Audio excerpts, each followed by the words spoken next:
এই যা গরম পড়েছে প্রায় বাড়িতেই হয়তো পান্তা ভাত খাওয়া হচ্ছে। আর সুন্দর করে এরকম যদি সাজিয়ে নিয়ে খাওয়া হয় সত্যি ভীষণ ভালো লাগে।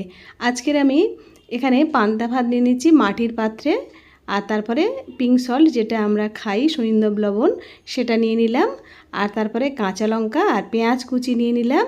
গন্ধরাজ লেবুও তো খুব সুন্দর লাগে, এই পান্তা ভাতের সঙ্গে সামান্য নিয়ে নিতে পারেন। তারপরে মাছ ভাজা আর ডালের বড়া, ডালটা কিছুক্ষণ ভিজিয়ে রেখে পেঁয়াজ কুচি কাঁচা লঙ্কা দিয়ে আর চালের গুঁড়ো দিয়ে সুন্দর করে মাখিয়ে নিয়ে ভেজে এই বড়াটা দেখবেন মুচমুচে হবে, খেতেও ভীষণ ভালো লাগে। বেসন দিয়ে বড়া করতে হবে না, ভীষণ ভালো লাগে এই বড়াটা, দেখবেন পান্তা ভাতের সঙ্গে একেবারেই জমে যাবে। এইভাবে আপনারাও করে খেতে পারেন। কেমন লেগেছে আজকের পান্তা ভাতটা? ভালো লাগলে সাবস্ক্রাইব আর লাইক করতে কিন্তু একদমই ভুলবেন না। আপনাদের অসংখ্য অসংখ্য ধন্যবাদ।